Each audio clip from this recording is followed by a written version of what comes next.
ఒక ఊరిలో ఒక రైతు ఉండేవాడు. అతడు చాలా తెలివైనవాడు, కానీ చాలా పేదవాడు. దున్నుకుందామంటే కొంచెం కూడా భూమి లేదు. ఒకరోజు రాజు వద్దకి పోయాడు. రాజు ఆ రైతుకు 4 ఎకరాల పొలం ఇచ్చి, పండించిన పంటలో పైభాగం నాకు, కింది భాగం నీకు సరే. రైతు సరే అన్నాడు.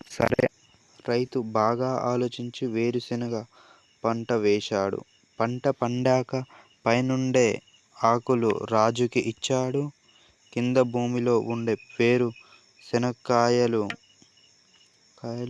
తాను తీసుకున్నాడు. రాజు ఆలోచించి ఈసారి కింది భాగం నాకు, పై భాగం నీకు అన్నాడు. రైతు సరేనని అన్నాడు.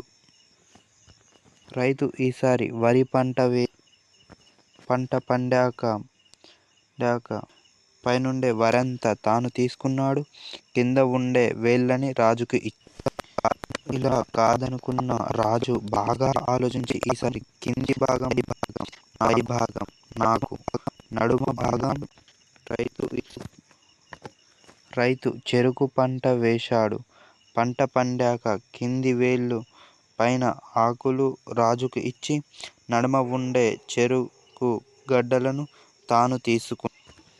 రాజు ఆ రైతు తెలివితేటలకు మెచ్చుకొని ఆ 4 ఎకరాల పొలం అతనికే ఈ కథలో నీతి ఏమనగా, ఎక్కడ పని చేసినా ఆలోచనతో పని చేయాల్సి ఉంటుంది.